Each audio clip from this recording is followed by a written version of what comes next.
J'aime bien dire qu'une fausse couche sur deux est une fausse couche masculine. Le vrai couple de parents, c'est la femme et le gynécologue qui s'unissent pour faire un enfant. Et à côté, il y a un spectateur qui sera le papa. Au moment où on va examiner la femme, où est-ce que l'homme se place? Est-ce que c'est un tabouret ou est-ce que c'est une vraie place? Est-ce qu'on va examiner la femme dans les mêmes entretiens qu'on va faire avec l'homme? Parce que ça aussi, ça donne l'impression que du coup, c'est beaucoup la femme. Parce qu'on va faire l'examen sur la femme, et après on va discuter avec l'homme. Là, l'homme, il se sent déjà un peu mis de côté. Parce qu'il n'existe pas un seul chemin, mais une multitude de parcours, et que chacun peut rester acteur de son histoire. Mon parcours PMA, c'est un podcast qui donne la parole à des personnes qui ont traversé ou accompagné des parcours bouleversants, inspirants et porteurs d'espoir. Cet épisode vous est proposé par Fertiline, Nutrine et Art Fertilité avec une seule intention, faire battre des cœurs, le vôtre et celui de votre futur enfant. Bonjour Jonas. Bonjour. Dans cet épisode, j'ai le plaisir d'accueillir donc Jonas Schneider. Jonas, tu es journaliste de la RTS, c'est la radio-télé suisse romande, donc on va dire télévision très importante en Suisse, où on est les deux. Et tu as récemment pris la parole au sujet de quelque chose dont on parle encore trop peu, c'est la fertilité masculine. Avant d'être un sujet d'enquête, c'est d'abord une histoire personnelle, la tienne. Comme beaucoup d'hommes, tout a commencé par un fameux spermogramme et la découverte des choses qui étaient moins simples que prévu, qui étaient plus compliquées que prévu. Et surtout une phrase d'un médecin qui t'a dit « ça, en tout cas, vous n'en parlerez jamais à la télé ». Et puis toi, Jonas, tu as répondu quelque chose comme « eh ben chiche, je vais en parler ». De cette expérience intime est née une véritable enquête journalistique, mais aussi un livre, dans lequel tu décides de briser le silence autour de l'infertilité masculine, un sujet encore plus tabou que l'infertilité féminine, un sujet qui touche pourtant les hommes, les couples et plus largement notre société. Dans cet épisode, on va parler de ton parcours, de la place des hommes dans ces histoires, du regard des médias et de ce qu'il est urgent de faire évoluer dans notre société. Jonas, merci beaucoup d'être avec moi aujourd'hui. Merci de l'invitation. Alors on va commencer, Jonas, par évidemment la question, c'est quand est-ce que tu as découvert ton infertilité et qu'est-ce qui a été le plus marquant pour toi au moment où tu l'as découverte? Bon, j'aime pas tellement dire mon infertilité, mais je vais te répondre et puis après je vais t'expliquer pourquoi. En fait, j'ai fait un premier spermogramme après une période de plusieurs mois où on essayait d'avoir des enfants avec ma compagne et puis ça venait pas. Et donc, on était assez impatients de par nos âges et de par notre situation et on est allé consulter. Et puis là, dans le programme de consultation, assez vite, on me propose de faire un spermogramme. Et puis, on découvre que ce spermogramme est légèrement en dessous de la norme. Et donc ça amène à d'autres examens comme une échographie, etc. pour essayer de comprendre. Puis après, différents examens, différentes tentatives de PMA. Et puis, j'ai l'occasion de faire d'autres spermogrammes. Et puis, ces autres spermogrammes, ensuite, ils sont dans la norme ou au-dessus de la norme. Et c'est pour ça que je n'ai pas envie de trop parler d'infertilité, parce que dans les faits, j'avais un premier spermogramme qui était en dessous de la norme, puis les autres, en l'occurrence, ils n'étaient plus, puis peut-être que de nouveau, si j'en refais un, ils seraient de nouveau en dessous de la norme, et voilà. Et en fait, la plupart des cas problématiques de fertilité, ou la plupart des cas qui alertent, c'est des cas comme ça. C'est des cas où on n'est pas stérile, on est fertile et on est un peu moins fertile que ce que la norme de l'OMS prescrit, mais d'un autre côté, on ne sait pas si on est en dessus ou en dessous de la moyenne parce qu'on n'est pas sûr que la moyenne des gens sont dans la norme prescrite par l'OMS. Et donc, ce mot infertile, il est juste scientifiquement, ou peu fertile, il est juste scientifiquement, mais il amène tout un bagage de choses qui sont fausses. Et les gens imaginent des choses qui, du coup, sont fausses. Et beaucoup de gens, depuis que j'ai travaillé sur ce livre et que je parle de ce sujet, pensent en fait que je suis stérile, ce que je ne suis pas du tout. Et je me souviens qu'un ami humoriste en Suisse a fait un spectacle où il parlait lui aussi de ça. Et aussi, tout le monde est parti du principe qu'il était stérile, alors que pas du tout. Enfin, en tout cas, je pense que pas du tout. Donc, voilà, le mot infertile, il vient avec plein de choses qui sont un peu fausses. Et donc, je préfère pas trop l'utiliser en fait. Effectivement, bah, je le connais bien, ce sketch de Thomas Wiesel qui est très bien. Alors, tu fais bien de le souligner. Il y a vraiment, il faut qu'on distingue. euh, alors, en fait, ce qu'on devrait dire, c'est pas infertile. Ce qu'on devrait dire vraiment, c'est hypofertile. Donc, c'est en dessous des normes de la fertilité. Et comme tu l'as dit, ben, dans ton cas, c'était juste un spermogramme. Bon, après, je vais te dire, la norme de l'OMS, c'est intéressant, mais je pense que tu es au courant que cette norme, elle a été quand même baissée. Elle a été abaissée il y a quelques années. Donc oui, normal, dans la norme, c'est un peu ce qu'on dit. Après, voilà, on va questionner tout ça aussi parce que c'est vrai que nous, on a beaucoup de personnes qui viennent vers nous avec des spermogrammes entre guillemets normales, mais en fait sans se questionner de cette norme. Et cette norme, bah, nous, on la questionne quand même beaucoup. Donc je comprends très bien ta vision. Donc il faut vraiment distinguer stérile, ce que très peu de personnes sont finalement. La stérilité, c'est quand même très très rare, heureusement. Après, il y a l'hypofertilité, ce qu'on appelle un peu vulgairement l'infertilité, mais c'est vrai que c'est plutôt l'hypofertilité, et puis bon, après la fertilité. Donc effectivement, je suis d'accord avec toi, on va plutôt appeler ça hypofertilité, en tout cas sur ton premier spermogramme. Oui, oui, exactement. Et c'est clair que ça change la vision du problème et ça change la vision de la solution aussi. Et j'aime bien dire que j'ai écrit un livre sur la fertilité et pas sur l'infertilité. Et ça change un peu le regard en fait.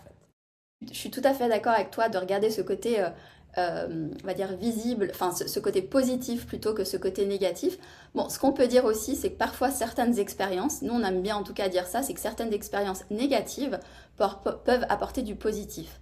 Et comme dans ta situation, bah, cette expérience un petit peu négative d'avoir un spermogramme en dessous de la norme, bah, t'a permis de creuser et de créer bah, ce livre dont on va parler justement plus tard. Et selon toi, justement, pourquoi la fertilité masculine, elle est encore plus taboue que la fertilité féminine? Alors déjà, la fertilité féminine, bon, heureusement, on en parle de plus en plus quand même. Et ça, je suis contente parce que moi, quand j'ai travaillé là-dedans, j'ai commencé à travailler dans ce domaine il y a plus de 11 ans, 12 ans. Ben, on n'en parlait pas du tout. Maintenant, il y a beaucoup de langues qui se délient, beaucoup de personnes publiques qui en parlent, et ça, je trouve ça génial. Mais c'est vrai que au niveau de l'infertilité, l'hypofertilité masculine, c'est vrai que quand j'ai vu ton livre, que tu en parlais, tout de suite, je me suis dit, ouais, génial, quelqu'un qui en parle, et ben, j'ai tout de suite eu envie de t'interviewer. Donc, est-ce que toi, alors déjà, tu es suisse, c'est vrai qu'un journaliste suisse, ça valait la peine quand même, c'était important pour moi. RTS, c'est important aussi pour moi, mais un homme qui en parle, c'est aussi très important, et il y en a de plus en plus, heureusement. Oui, tu vois, je m'étouffe tellement ça me fait plaisir. Écoute, pourquoi c'est si tabou en fait? C'est ça la question. Euh, j'ai de la peine à comparer la fertilité masculine et la fertilité féminine parce qu'en fait les deux sont un peu tabous. Les deux viennent avec des problèmes et des questions. La fertilité masculine, évidemment, c'est lié à la virilité et la fertilité féminine à la féminité. La féminité, elle est très remise en question. Et depuis plusieurs années, il y a beaucoup, et heureusement, il y a beaucoup de débats autour de ça. La virilité, quand même un peu moins. Même si ça fait partie de certains questionnements, c'est moins mainstream comme questionnement, le questionnement de la virilité. Et donc, voilà, tout ce qui menace la virilité crée des réactions très fortes. Et je pense qu'il y a de toute façon une partie de la population qui se sent très menacée dans sa virilité. Et donc ça vient ajouter quelque chose encore à cette menace qui existe. Et donc ça vient encore rajouter des grosses réactions, de la peur, des tabous, etc. Puis après, ben, c'est lié à plein de choses qui sont de toute façon tabous. La sexualité, de toute façon, on n'en parle pas de manière très, très volontaire en public. Euh, il y a toute la question de la fécondité, donc en gros la volonté ou pas d'avoir des enfants, la possibilité économique d'avoir des enfants. Et ça aussi, c'est tabou et c'est très questionné, etc. Et puis, il y a aussi la dimension environnementale. Donc, en gros, on pense qu'il y a de plus en plus de liens avec l'environnement, la dimension écologique, qui là aussi est pas vraiment tabou, mais en tout cas est très polémique et assez radicale, en fait. Il y a des fronts assez radicaux. Donc, en fait, quand on additionne tout ça, ça donne effectivement une équation assez difficile pour avoir une discussion apaisée, normale sur cette thématique, ouais. Et peut-être aussi les hommes, alors c'est vrai que ça c'est mon regard féminin, tu me diras ce que t'en penses. Les femmes, nous on parle très vite à des nouvelles femmes, hein. Tu peux te retrouver dans un cercle de femmes avec des femmes que tu connais pas et tu vas parler assez rapidement de règles, de ce que tu utilises, de culottes, même de fertilité. On en parle assez rapidement. Et puis par contre, les hommes, enfin j'ai du mal à imaginer, en tout cas dans la conversation des hommes, que vous commenciez à parler de ces choses-là, en tout cas. Moi, c'est ce que j'ai eu comme bruit. J'ai discuté d'ailleurs avec des jeunes hommes, et ça je trouvais très intéressant. C'était des jeunes hommes qui avaient 25 ans et qui nous disaient, c'est très compliqué pour nous. On se pose beaucoup de questions et on ne sait pas où les poser. Parce que les filles, elles vont chez leur gynécologue, donc elles peuvent encore en parler. Après, c'est même tabou parce que même la fertilité, on n'en parle pas forcément avec son gynécologue. Et puis, le gynécologue, en tout cas de mon expérience, n'explique pas forcément très très bien ta fertilité tout de suite. Mais bon, voilà, ça c'est une chose. Mais au moins, elles ont cet interlocuteur, elles peuvent en parler, elles ont leurs copines, etc. L'homme, ben, il a le pédiatre. Après, à 18 ans, il va aller chez son médecin traitant. Mais il n'a pas un médecin qui va voir régulièrement, à moins d'aller voir un urologue. Et puis alors, pour un homme, aller voir un urologue, c'est quand même un pas compliqué. Et du coup, ben, en fait, on parle beaucoup moins de ces sujets-là aussi pour les hommes. Je sais pas ce Oui, que tu penses. oui, c'est vrai. Dans les vestiaires, on va pas parler de fertilité. Et puis, il y a aussi l'idée que parcours de fertilité, c'est l'homme qui est là en soutien de la femme. L'homme, c'est celui qui tient. L'homme, c'est l'épaule sur laquelle on peut aller pleurer.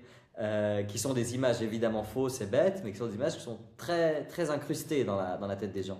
Et vu que c'est l'épaule, c'est le gars qui doit tenir, c'est le roc, et ben c'est pas lui qui peut avoir le problème. Lui, il est là pour aider celle qui a le problème. Je vais Et, te... Pardon, et vas-y. ça, je pense que ça empêche beaucoup de parler, de se questionner, et voilà. Et évidemment, ces images sont totalement fausses, mais ma foi, elles sont bien ancrées dans notre inconscient. C'est ça. À tel point, je te donne une autre anecdote de ce que je vis, c'est que bon, quand je vais par exemple à une soirée, qu'on me demande qu'est-ce que tu fais, alors moi j'explique que j'aide les personnes qui sont en situation d'infertilité ou d'hypofertilité, et ils m'ont dit ah super, t'accompagnes les femmes. Et moi je regarde les gens, je dis bah non, j'accompagne les couples. Alors ça peut être que des femmes si c'est un projet solo ou un projet d'un couple de femmes. Mais dans la plupart des cas, on a quand même 80% de couples qui viennent vers nous. On accompagne des couples. Et quelle idée d'accompagner seulement une personne? C'est un projet de couple. Mais c'est vrai que dans l'inconscient des gens, tout le monde me dit ah, donc tu accompagnes des femmes. Ouais. Oui. Voilà, donc c'est des petites choses. C'est vrai que c'est compliqué. Et puis, j'avais aussi une question à te poser, Jonas, évidemment. C'est lorsque tu as découvert cette hypofertilité, en tout cas ces problèmes de fertilité, parce que j'imagine qu'il y a eu plein d'investigations aussi au niveau de ta conjointe, parce que c'est ce qu'on commence, on fait beaucoup, beaucoup d'investigations au niveau de la femme, et souvent très invasives. Est-ce que c'est une situation qui a impacté ton couple? Et est-ce que tu as appris quelque chose par rapport à vous deux? Parce que parfois, ça peut dissoudre un couple. On peut voir que vraiment, il y a des couples qui même se séparent dans cette situation. Et puis, il y en a d'autres où ça renforce justement le couple. Est-ce que tu peux nous dire quelques mots sur ça? Ce que je dis en général, c'est que ça nous a rapprochés et renforcés. Mais ce que m'a fait remarquer Laure, ma conjointe, c'est qu'elle me disait quand tu dis rapprocher et renforcer, c'est comme si on était éloigné ou faible avant. Et c'est vrai que ce n'était pas le cas. On traversait pas du tout un problème. Notre couple va très bien et notre couple va très bien aussi après ça. Voilà. Donc non, ça n'a pas été une difficulté, mais parce que ça en équipe, on a réussi à prendre ça à deux tout de suite. Je pense qu'on a été relativement bien entouré par les professionnels de santé qui nous ont aussi aiguillés sur le fait que ça allait être un travail de couple, qu'il y avait les deux côtés des questionnements à avoir et qu'en gros ça allait être quelque chose qu'on allait régler ensemble et pas que l'un ou l'une allait régler. Donc de ça, on a été plutôt bien accompagnés. Et puis assez vite, c'est devenu un projet de livre. Et donc assez vite, on s'est aussi plongé là-dedans ensemble et on a découvert des choses et on a découvert justement la part sous-estimée de l'homme et donc c'est devenu un sujet de conversation aussi entre nous. Donc non, on a eu de la chance, mais je sais que ça peut ne pas être le cas et j'ai entendu beaucoup d'autres situations dans lesquelles c'était pas le cas, c'est vrai. Oui, c'est vrai que c'est quelque chose qui peut amener de l'attention. Et d'une certaine manière, de nouveau, tu as dit on a eu une certaine chance. Finalement, c'est une certaine chance d'avoir une hypofertilité chacun de son côté. Donc de nouveau, hein, en tout cas le premier spermogramme, parce que en tout cas de ce qu'on voit, c'est que souvent quand on trouve un coupable, un coupable, hein, je dis entre guillemets, parce que souvent on va mettre la faute sur quelqu'un, et de nouveau, alors ça c'est quelque chose que nous on n'aime pas trop, parce que quand il y a une hypofertilité, quand le couple n'arrive pas à concevoir, dans la plupart des cas, il y a une hypofertilité des deux côtés. Même si le spermogramme est dit normal, euh, ben, en fait, on a tout à gagner de travailler les deux ensemble, de travailler conjointement et de vraiment faire ouais, d'être en équipe là-dedans. Mais c'est vrai que au niveau de la médecine, parfois, quand on trouve que quelque chose vraiment coince au niveau féminin, par exemple une endométriose, une insuffisance ovarienne, un SOPK, etc., puis que du côté de monsieur, ben, ça se passe bien, il y a un des partenaires qui se sent coupable. J'ai eu même des personnes qui disaient, mais en fait, c'est de ma faute et à cause de moi, il pourra pas avoir des enfants. Enfin, tu vois, même le côté, ben, en fait, il ferait mieux de se séparer parce que il trouvait une autre personne pour avoir un enfant, ce qui est terrible. Mais donc d'une certaine manière, trouver quelque chose aussi chez toi, on va dire un deuxième bénéfice à cette situation, si on peut, Oui. voilà, voilà, Ouais, on va dire ça. je dirais que dans notre cas, c'est surtout chez moi.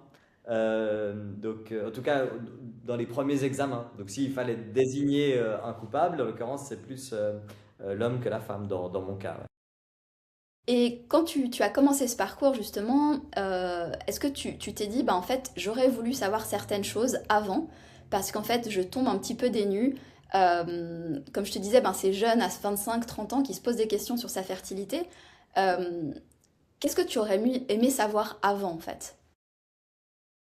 Ah, beaucoup, beaucoup de choses.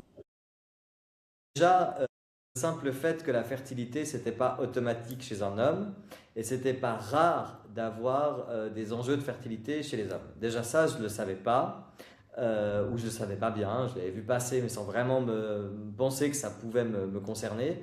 Et donc là, j'avais pas assez d'infos. Et après, j'avais pas non plus du tout d'infos sur ce qui rendait plus fertile ou ce qui rendait moins fertile. Et donc ça, pour moi, c'est important parce que avant de consulter, j'aurais déjà voulu avoir les informations de base pour savoir comment être le plus fertile possible, vu qu'on était dans une période où je voulais avoir un enfant. Et qu'il y a des choses de base qu'il faut déjà savoir. Sur la santé, il y a plein de choses qu'on sait. On sait ça c'est bon pour la santé, moins bon pour la santé. Vous avez envie d'être en bonne santé, vous savez déjà à peu près ce que vous devez faire. Vous avez envie d'avoir une bonne fertilité, vous ne savez pas trop ce qu'il faut faire. Et si vous vous renseignez un peu, il y a tellement tout et son contraire qui va vous être raconté que vous ne saurez toujours pas vraiment. Et c'est aussi pour ça que j'ai voulu écrire ce livre, c'est que j'ai voulu un peu hiérarchiser, et puis dire qu'est-ce qui est vraiment important, qu'est-ce qui n'est pas vraiment important, etc. Et donc c'est ça en fait que j'aurais aimé savoir, c'est déjà que la fertilité, c'est pas automatique, et qu'ensuite la fertilité, bah, ça peut se travailler, il y a des solutions, certaines qui sont extrêmement simples et très efficaces, mais qu'il faut savoir. C'est vrai qu'il y a des petites choses qu'on peut mettre en place. Alors moi, ce que j'avais entendu de toi, on va parler maintenant de ton livre, mais c'était la chose simple, hein, c'est les sièges chauffants. Ouais. Et c'est vrai que ça, ben, on se rend pas compte à quel point le fait de s'exposer pour un homme à la chaleur, c'est quelque chose ben, on peut totalement limiter, hein. On décide de pas mettre ces sièges chauffants, même si c'est très agréable, hein. Moi, j'adore en hiver, mais perso.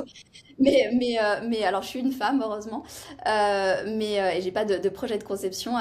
Mais c'est vrai que quand on est un homme, faut éviter puis plein de petites choses comme ça, même son ordinateur sur les genoux, tout ce qui peut finalement réchauffer.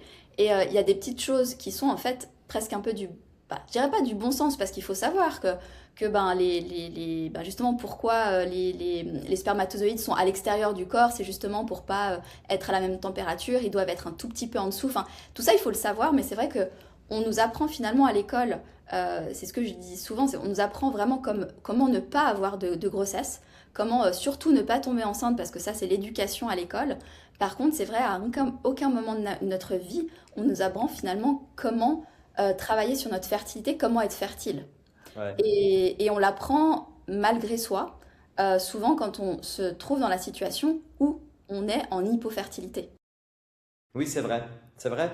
Et à ce moment-là, si le problème c'était les sièges chauffants, c'est possible, c'est effectivement tout simple et c'est trop bête de devoir passer par une consultation médicale pour le savoir. Donc il y a déjà des choses à essayer et à savoir avant la consultation médicale. Ça, c'est C'est ça. sûr. Ouais. Et surtout pas perdre de temps, surtout ben, quand on sait que souvent la fertilité c'est une question aussi de temps, qu'on on décide de plus en plus d'aller tard sur un projet de conception. Et puis encore, si on doit perdre du temps parce qu'on met des sièges chauffants, c'est vrai, comme tu dis, c'est un petit peu bête. Et justement, l'homme dans le parcours PMA, alors toi, tu as eu apparemment une place déjà importante, mais c'est pas toujours le cas. Souvent, l'homme, il est vraiment mis de côté parce que ben, on juge que sa situation est suffisamment bonne. Et selon toi, comment ça devrait évoluer? Où est-ce qu'on devrait placer l'homme dans ce parcours?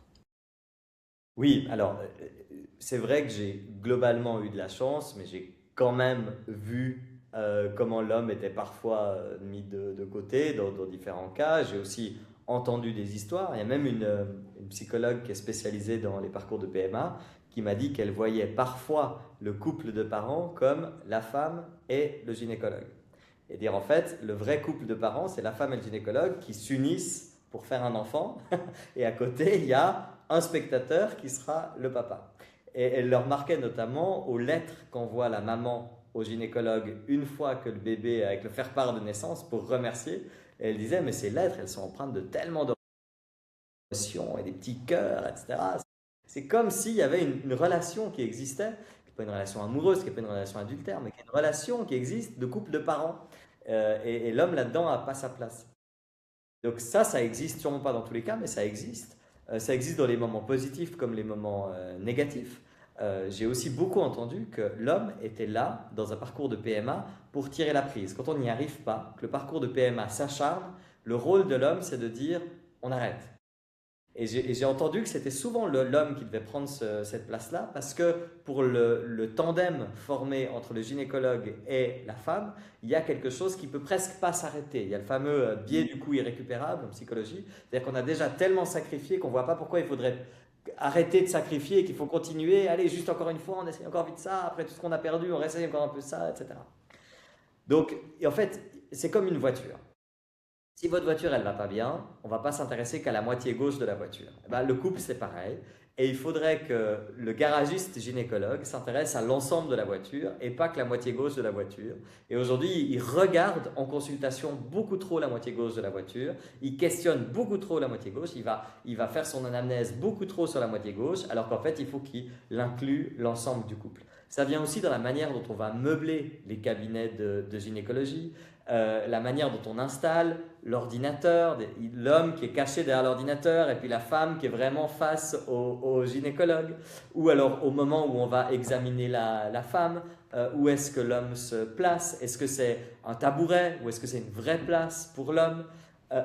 Est-ce qu'on va examiner la femme dans les mêmes entretiens qu'on va faire avec l'homme? Parce que ça aussi, ça donne l'impression que du coup, c'est beaucoup la femme. Parce qu'on va faire l'examen sur la femme, et après on va discuter avec l'homme. Ben là, l'homme, il se sent déjà un peu mis de côté. Alors que si dans l'entretien, il n'y a pas d'examen de la femme, et c'est juste un entretien des deux parties, ben c'est beaucoup plus un tout. Puis après, à un autre moment, on peut faire l'examen de la femme, puis à un autre moment, on pourra faire l'examen de l'homme. Donc oui, c'est le design même des consultations, c'est le design même de la manière dont on appréhende le couple qui doit être changé en fait. Alors déjà, c'est vrai que ce qu'on se rend compte, c'est que finalement, dans un parcours d'infertilité, de PMA, finalement, on va voir un gynécologue. Le gynécologue, c'est le spécialiste de la femme, pas du tout de l'homme. Alors, il fait faire un spermogramme, il va prescrire, il va regarder le spermogramme, mais il n'est pas spécialiste. Finalement, qui est spécialiste? C'est l'andrologue, l'urologue, qui est spécialiste de l'homme. Et c'est quand même hyper rare dans un parcours de PMA qu'un homme va voir un andrologue. Enfin, un andrologue, il faut vraiment que la situation soit très complexe pour qu'il aille voir vraiment un médecin spécialisé dans sa situation. Je te rejoins. Et puis, il y avait une série que j'avais trouvé très drôle. Je sais pas si je t'en avais parlé, parce qu'on s'est entretenu avant cet épisode. Il y avait une série qui était sur Netflix où c'est un couple justement qui est en infertilité. Lui a déjà eu des enfants, donc on a l'impression que tout va bien de son côté. Et puis c'est elle qui a 36 ans, donc il faut commencer à se presser. Et c'est vraiment caricatural parce qu'à chaque fois qu'ils ont un rendez-vous avec le gynécologue, il n'y a qu'une chaise. Et lui, il doit aller chercher. Non, mais c'est trop drôle.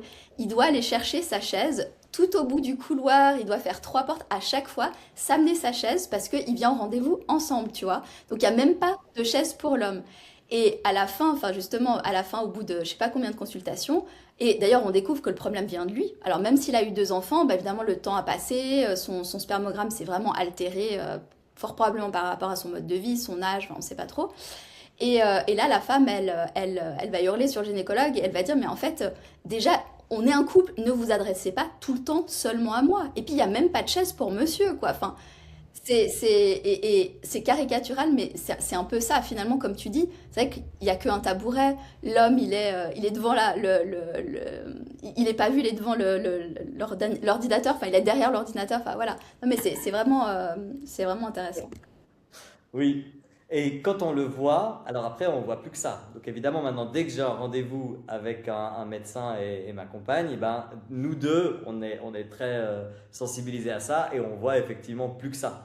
Et c'est vrai que ça se passe dans plein de détails, mais oui, aussi au moment de prendre le rendez-vous, l'assistant ou l'assistante médicale derrière sa réception va souvent demander plutôt à madame, alors c'est quoi vos disponibilités? Mm. Ouais, Sous-entendu, bon, on va surtout faire en fonction de la disponibilité de madame, et puis s'il est aussi dispo, le mec à côté, ben, il viendra, quoi. Voilà. Ouais. Non, ça exactement. c'est vrai. C'est vrai que il faut que ce soit un peu repensé, ouais. Et donc, tu as écrit un livre. Ce livre, il s'intitule Les 20 questions sur la fertilité masculine que presque personne n'ose poser. Qu'est-ce qui t'a poussé à écrire ce livre? Est-ce que c'était cette phrase Vous n'en parlerez pas à la télé? Et qu'est-ce qui t'a surpris le plus en explorant le sujet, en fait? Effectivement, ce qui m'a poussé, c'est un peu ce défi d'un médecin qui me dit ça, en tout cas, vous en parlerez pas à la TV. Et il avait totalement raison, ce médecin. La plupart des gens qui viennent consulter chez lui, on parle jamais à personne, et en tout cas pas à la télévision. Il a raison sur le fait que c'était un tabou, ça on l'a déjà dit. Et moi, les tabous, ils m'intéressent en général, et je pense que c'est aussi mon rôle de journaliste. Quand il y a quelque chose qui est pas vraiment dit, pas vraiment assumé, pas vraiment discuté, c'est là qu'il faut aller creuser et fouiller, et c'est là qu'on a de la valeur ajoutée à apporter. Donc ça a été mon déclencheur. Ce qui m'a le plus surpris, c'est le décalage qui existe entre le savoir scientifique et le savoir du grand public. Il y a quand même beaucoup de choses qui sont sues par la science et qui ne sont pas sues par le public, alors même que c'est très intéressant pour le public. Et puis après, si on compare le savoir scientifique sur la femme et le savoir scientifique sur l'homme, bah, le savoir scientifique sur l'homme, sur ce point très précis de la fertilité, il n'est pas suffisant par rapport au savoir scientifique sur la fertilité de la femme. Et donc ça, voilà, c'est aussi ce qui m'a frappé, c'est que non seulement le peu de savoir scientifique qu'on a sur l'homme, le public ne le connaît pas, et en plus, on n'a pas suffisamment de savoir scientifique sur l'homme. Et il y a même une scientifique qui m'a raconté une anecdote intéressante qui la concerne elle, quand elle était jeune chercheuse. Elle a proposé à ses collègues plus âgés, les professeurs qui étaient dans son laboratoire, d'étudier l'impact de l'âge de l'homme sur la fertilité. Et en fait, tout le monde s'est moqué d'elle. En disant c'est vraiment un sujet ridicule, ça, il faudrait vraiment se concentrer sur d'autres choses, aussi sous-entendu sur des choses féminines. Et elle a tenu bon, elle a étudié ça, et c'est elle qui a été l'une des premières à découvrir qu'en fait, l'âge de l'homme avait une influence très importante sur la fertilité, sur la possibilité d'avoir des enfants. Donc voilà, on manque de savoir et il faut vraiment qu'il y ait des chercheuses ou chercheurs qui se battent pour avoir des réponses, quoi. Hmm. J'adore ce que tu dis parce que moi, il y a une chose qui m'énerve toujours. Alors, je connais ces études sur l'impact de l'âge sur la fertilité masculine. On parle beaucoup de préservation d'ailleurs de la fertilité féminine. Les femmes ça, c'est un autre phénomène de société où les femmes de plus en plus congèlent leurs ovocytes quand elles veulent avoir une maternité plus tard.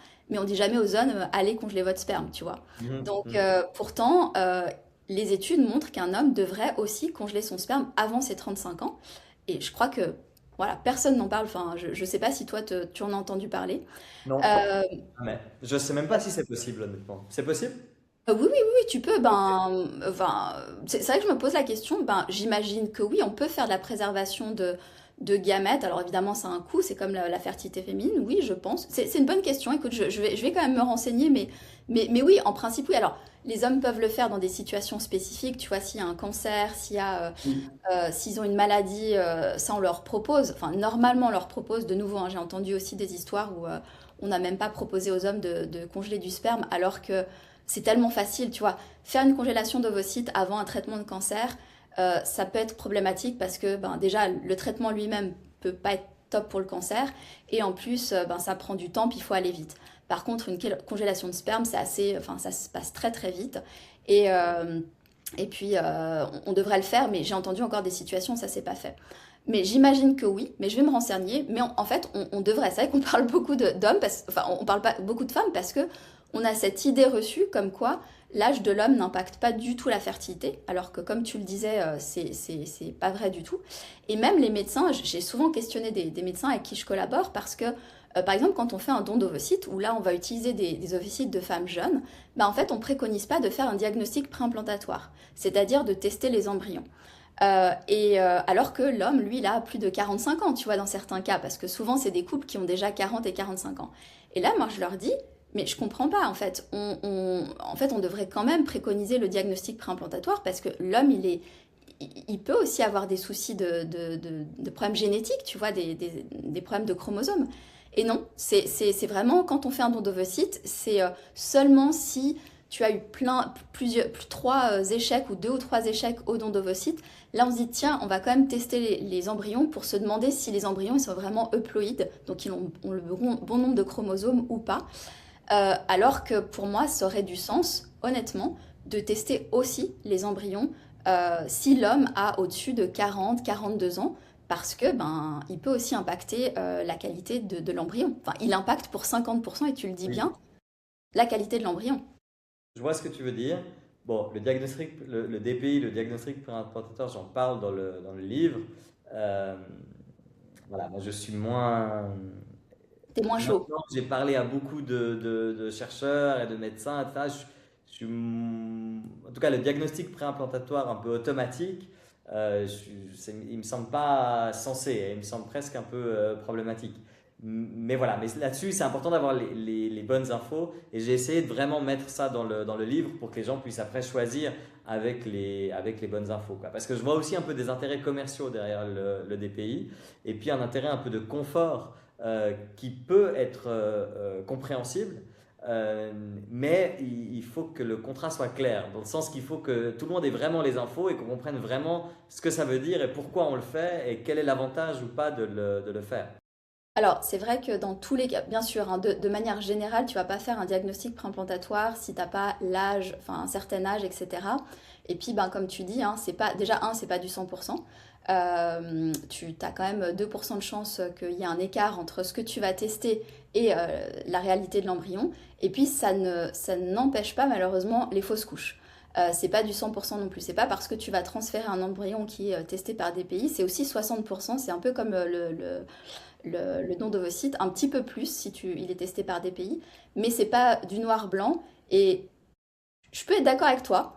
Après, bon, il y a la situation française qui est quand même un peu compliquée, où là, ils rêvent de pouvoir le faire, en tout cas après plusieurs échecs.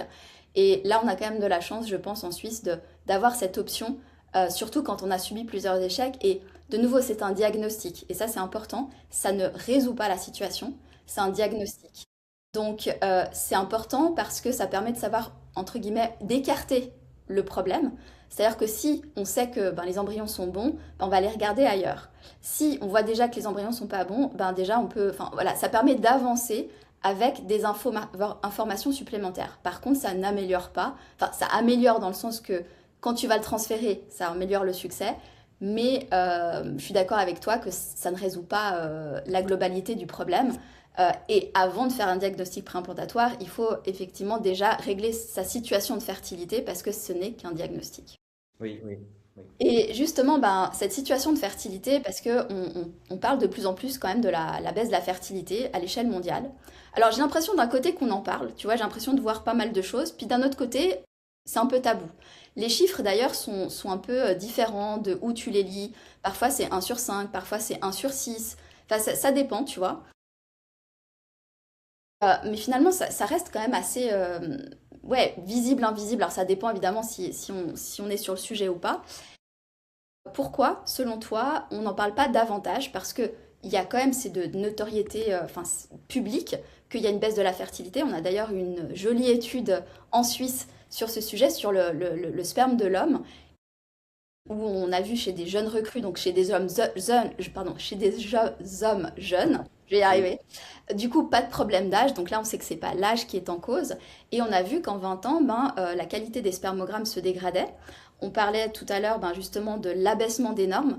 En fait, on s'est dit, Il y a quelques années, la norme pour un spermogramme normal, c'était, je crois, 14%, 13 ou 14, j'ai pas le chiffre en tête. Et maintenant, on est 4%. Du coup, au lieu de se dire, ben, on a une baisse de qualité et il y a un problème, on se dit, ben, on va baisser la norme, c'est plus facile. Puis du coup, normal, bah, c'est beaucoup plus simple. Bah, en fait, comme tout le monde baisse, bah, ça devient la norme. Du coup, ben, la norme baisse, c'est logique. Et selon toi, justement, pourquoi on n'en parle pas plus? Parce que bah, tu es aussi un média. Pourquoi ben, dans les médias, on n'a pas plus peur de ça? On se questionne pas finalement plus. Bon, pour plusieurs raisons, il y a des bonnes raisons. La bonne raison, c'est que est-ce qu'il y a vraiment un spermageddon? Est-ce qu'il y a vraiment une catastrophe avec le sperme? Alors oui, il y a une baisse qui est inquiétante, qui n'est pas dramatique, mais qui est inquiétante. La baisse de la norme, tu l'expliques bien, mais ce qu'il faudrait rajouter, c'est qu'on n'est pas 100% sûr qu'il y ait un lien entre cette norme et la possibilité d'avoir des enfants. On sait bien que plus il y a de sperme, plus il y a de chances d'avoir des enfants, mais on ne sait pas exactement si c'est proportionnel cette histoire ou pas. Est-ce que quelqu'un qui a 2 fois moins de sperme, est-ce qu'il pourra avoir 2 fois moins d'enfants? Ça, on n'est vraiment pas sûr.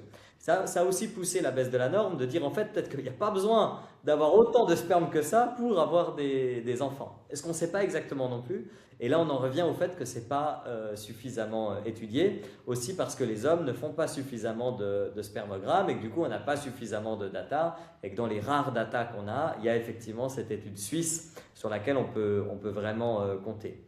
Donc, pourquoi les médias n'en parlent pas? Déjà parce que ce n'est pas très clair, ce n'est pas très facile à comprendre. Les datas ne sont pas très précises. Elles sont aussi relativement contestées par les différentes études et par les scientifiques. Et puis ensuite, il n'y a pas de cause. Et donc chacun vient avec sa cause, mais il n'y a pas de cause clairement identifiée. On ne sait pas exactement d'où vient l'essentiel du problème. Et En fait, là-dedans, du coup, ça fait un brouhaha. Il y a un brouhaha, il y a ceux qui hurlent, ah, c'est à cause du téléphone portable et des ondes. Il y a ceux qui hurlent, c'est à cause des PFAS. Il y a ceux qui hurlent, c'est juste parce que les gens veulent des enfants plus âgés, plus tard. Il y a ceux qui hurlent, c'est à cause de la chaleur, des bains, des sièges chauffants. Il suffit de faire des petites choses simples et d'y arriver. Et puis, il y a plein d'autres causes qui sont identifiées. Et donc, il y a tout ça qui hurle et on a de la peine à hiérarchiser qu'est-ce qui est vraiment problématique. Et puis là-dedans, il y a ceux qui hurlent, ah, bah, c'est simplement l'effet cocktail. C'est en fait tout ça qui crée, et puis il suffit de changer des choses là-dedans et ça va déjà forcément avoir un effet. Donc ça fait que pour les journalistes, pour les médias, c'est un sujet qui est extrêmement compliqué à traiter. Parce qu'il y a du brouhaha, il y a des données qui sont peu fiables, il y a tout et son contraire, il y a des intérêts commerciaux, c'est un tabou, donc les gens n'en parlent pas beaucoup et on ne sait pas vraiment quelles sont les vraies informations. Et donc ça crée le sujet impossible à traiter presque. Voilà. Et moi, c'est ça qui m'a stimulé pour faire le livre. Je me suis dit, ok, il y a plein de difficultés, donc c'est la preuve qu'il faut y aller. Mais je reconnais qu'il y a pas mal de difficultés et que si j'avais 4 heures pour le traiter, je ne choisirais pas forcément ce sujet. Donc, pour des journalistes qui travaillent sur le quotidien, je comprends que c'est un sujet qu'on a de la peine à empoigner, quoi. et c'est un sujet justement que tu voudrais continuer à traiter parce que est-ce que tu voudrais que ce soit différent? T'as voulu que ce soit un petit peu différent parce que j'imagine que si tu as voulu faire ce livre, c'était justement pour parler de tout ça, pour essayer de mettre de la clarté. Et de nouveau, hein, on essaye de mettre de la clarté, mais comme tu dis, il y a des études qui montrent A et puis l'autre étude, elle va dire le contraire. Et puis, il y a pas, on a du mal d'avoir vraiment des liens de cause à effet. Et c'est vrai qu'en science, quand on dit quelque chose, enfin, normalement en science, quand on dit quelque chose, il faudrait qu'on puisse prouver le lien de cause à effet. Or, ben, si on pense, on croit à l'effet cocktail, ce qui est un peu notre idée à nous en tout cas, bah, c'est compliqué parce que comment tu vas prouver l'effet cocktail? C'est difficile. De toute façon, souvent dans les études, ben, tu peux prendre au maximum trois choses et puis tu peux calculer. Alors, on a fait certaines études sur, par exemple, euh, les polluants, etc. Mais c'est des petites études et ouais, c'est compliqué. Mais toi, ton attente, c'est, tu as fait ce livre. Est-ce que tu voudrais aller plus profondément dans ce sujet, creuser plus, ou c'est quelque chose sur lequel tu t'es dit, j'ai fait mon livre, j'en ai parlé et puis je suis déjà bien content. On verra. Je pense que ça m'intéressera d'en faire d'autres choses. Je pense que ça pourrait être le sujet d'un film, par exemple, mais voilà, pour l'instant, il y a déjà le livre qui, à mon avis, répond aux questions que je me posais, et répond à pas mal de questions. Et j'attends aussi de voir quelles sont les réactions du livre et comment ça fonctionne, etc. Mais oui, c'est un sujet qui... J'ai pas l'impression d'avoir terminé le truc avec le livre, en tout cas. Ça, je reconnais que c'est le début de quelque chose, quoi. Oui. Et je crois que c'est un livre quand même beaucoup plus pour les hommes, et ça c'est chouette parce que je pense qu'il n'y en a pas beaucoup. D'ailleurs, je crois qu'il n'y en a pas du tout avant toi, avant ton livre. Euh, Il y a des mais que tu... témoignages, mais il n'y a pas vraiment de, ouais, il y a pas vraiment de livre qui donne des réponses. Les réponses que j'ai amenées, elles sont difficiles à trouver dans des livres grand public. Après, il y a des livres de médecine, etc., mais qui, voilà, puis qui sont très sectorisés, donc il faudrait acheter 50 bouquins pour avoir la réponse.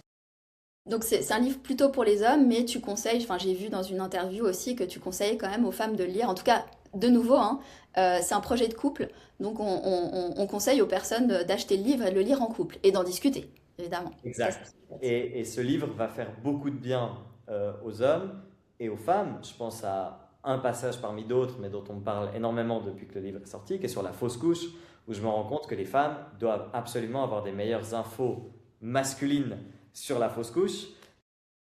Ça les concerne et elles doivent comprendre quel est le lien et la causalité masculine dans des événements traumatiques qu'elles ont pu vivre ou des proches ont vécu ou qu'elles ont peur de vivre. Ça, c'est important, par exemple, ce passage-là, c'est important que le couple y ait accès, femme et homme. C'est vrai que, ben, comme on dit, les fausses couches, il y a aussi une grande partie masculine et j'aime beaucoup une phrase que tu as dite, c'est que, je sais plus quelle était exactement cette phrase, donc je veux pas te paraphraser faussement, mais entre guillemets que la fausse couche peut être aussi masculine en fait. Voilà, je crois que Ouais, c'était quelque chose comme ouais. ça. J'aime bien dire, et c'est évidemment un peu faux et un peu vrai, j'aime bien dire qu'une fausse couche sur deux est une fausse couche masculine. Et donc la fausse couche masculine, c'est un peu provoque de dire ça parce que ça se passera bien sûr dans le corps de la femme. Mais il y a bien à peu près une fausse couche sur deux qui va se passer dans le corps de la femme, mais qui est liée à des causes masculines. Qui appartiennent à l'homme. Et- Exact, qui appartiennent à l'homme. En gros, l'ADN de son sperme en général. Et ça, ben, on le sait pas. Ouais. Donc c'est bien de le dire et c'est bien de rétablir le truc en disant, ah, ça c'est peut-être une fausse couche masculine. Au moins, le but n'est pas de trouver le coupable et de dire c'est toi, c'est de ta faute, etc. Mais on a tellement dit, on a tellement associé fausse couche à la femme, voire même, pour dire les choses franchement, à un échec de la femme, hein, c'est comme ça que c'est vécu, ou même à une faute de la femme. Hein. Il y a quand même ça en tête, c'est une faute, elle a fait quelque chose de faux, etc. Et tout ça c'est faux. Et donc, pour rétablir, c'est pas mal de parler de fausse couche masculine. Ouais. Ouais, j'aime beaucoup. Et alors, nous, enfin, moi j'ai envie de te dire, souvent, les fausses couches, c'est plusieurs facteurs en même temps. Donc, c'est pas forcément masculine, mais on va dire c'est multifactoriel. Par contre, je suis tout à fait d'accord avec toi, en tout cas dans notre travail, on le voit. Si on veut, en tout cas, réduire le risque de fausse couche, il faut travailler sur, que ce soit la fausse couche ou même améliorer la fertilité, il faut travailler sur les deux personnes. Et finalement, c'est une montée conjointe, ensemble, qu'on fait ensemble pour aller ben, vers cette conception. Et puis, alors, j'imagine, je t'avoue que j'ai acheté ton livre, mais j'ai pas encore eu le temps. Je l'ai parcouru rapidement, mais j'ai pas été vraiment à fond. J'imagine que tu donnes, et ce que tu m'as dit déjà, quelques conseils, justement, en fait, un petit peu des conseils que tout le monde, dont tout le monde devrait être au courant pour améliorer, en tout cas pour ne pas bousiller sa fertilité, en tout cas pour faire en sorte d'avoir potentiellement un spermogramme meilleur. Euh, Qu'est-ce que tu voudrais aujourd'hui qu'on change pour mieux prévenir les problèmes de fertilité plutôt que les subir? Alors déjà, ben, suivre ces petits conseils, mais est-ce que tu as quelque chose comme ça en tête? Bon, effectivement, avoir les infos. euh, Ce qui est difficile avec les conseils, c'est que souvent on tombe un peu à côté parce qu'on va conseiller à quelqu'un quelque chose qu'il fait déjà, ou on va conseiller à quelqu'un quelque chose qu'il veut en tout cas pas faire parce qu'on lui dira écoute, il faut que tu arrêtes de faire ceci, mais il se trouve que ceci c'est tellement important pour cette personne qu'il ne faudrait pas lui conseiller ça. Donc plutôt que de tourner ça sous forme de conseil, je préfère dire bah, il faut avoir les infos, il faut que les gens ils aient les infos, puis après là-dedans, eux, ils vont piocher ce qu'ils ont envie de faire en sachant que s'ils piochent quelques petits trucs, ce sera déjà mieux que de rien piocher et de pas savoir. Voilà. Typiquement, si on est fanatique de sièges chauffants, c'est possible qu'on arrive quand même à avoir des enfants avec ces sièges chauffants allumés. Mais c'est important de savoir qu'avec ces sièges chauffants allumés, on réduit quand même assez considérablement ses chances d'avoir un enfant. Et donc si c'est pas si important que ça et qu'on peut s'en passer une année, l'année où on essaye de concevoir, et ben c'est important qu'on nous le dise. Et puis ça, là-dedans, il y a peut-être 10 ou 15 trucs qui n'ont rien à voir avec les sièges chauffants et qu'il faut aussi savoir et qui sont des choses qu'on peut changer comme ça dans sa vie. Donc pour moi, ce qui est le plus important, c'est l'info. C'est qu'en fait, les gens aient les infos, plus que les conseils. Ce que j'aime pas non plus dans mon histoire et que j'aime pas trop mettre en avant, même si je te l'ai dit, c'est que mon spermogramme s'est amélioré. Et donc là, dans mon entourage, on me dit: ah, mais alors dis-moi ce que tu as fait, comme ça je vais tout faire pareil. Voilà. Donc déjà, je ne peux pas être sûr que mon spermogramme s'est amélioré suite à des choses que j'ai faites, parce que des fois, il peut s'améliorer juste comme ça, parce que c'est la vie. Donc je ne peux pas me la péter en disant j'ai trouvé la solution. Et puis, c'est aussi assez sûr qu'il ne suffit pas de faire exactement les mêmes choses que moi pour avoir un spermogramme qui s'améliore.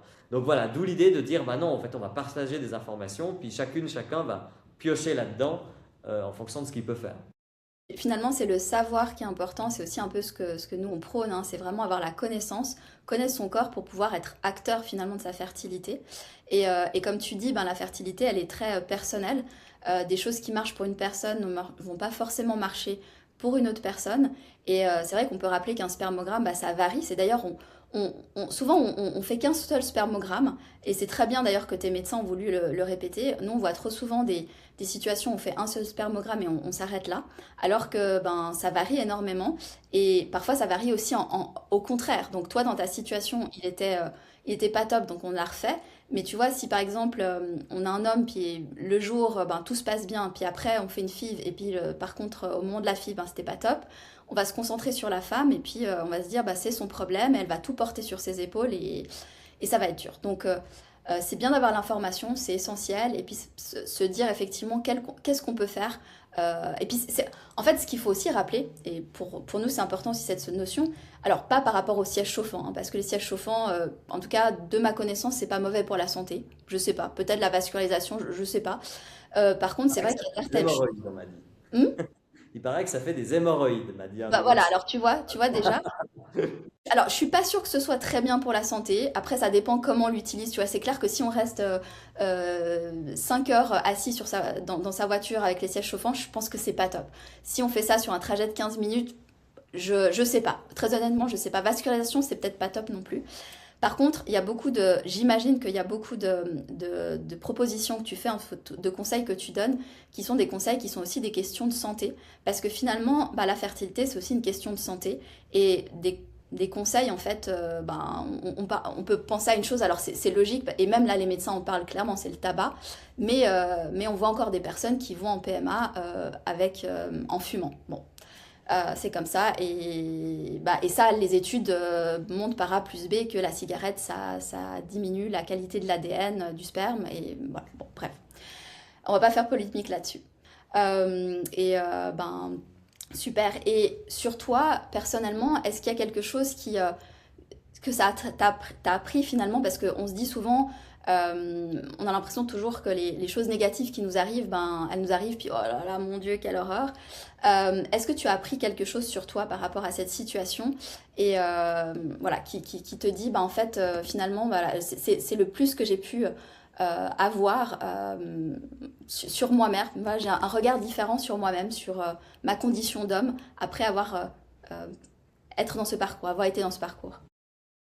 Oui, ça m'a remis face à mon désir d'enfant parce qu'en fait, quand on vous dit quels sont les points qui vous aideraient à améliorer votre fertilité, vient la question, qu'est-ce que vous êtes prêt à faire pour avoir des enfants? Et je me suis rendu compte que j'étais prêt à faire plein de choses pour avoir des enfants, donc j'avais très envie d'avoir des enfants, mais évidemment, je ne suis pas prêt à tout pour avoir des enfants. Et ça, je pense que c'est une question que un peu tous les couples se posent dans un parcours de fertilité, c'est-à-dire bah, on a envie d'avoir des enfants, sinon on ne serait pas dans cette situation-là, on ne serait pas allé consulter, on ne serait pas en train de se poser des questions. Et puis il y a des solutions, donc on va mettre en place certaines de ces solutions, mais on n'est pas forcément prêt à tout pour avoir des enfants. Et donc ça m'a amené à me poser des questions assez profondes.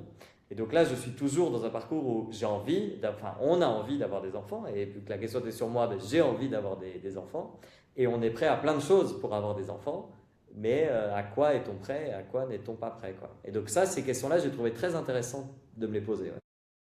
Super.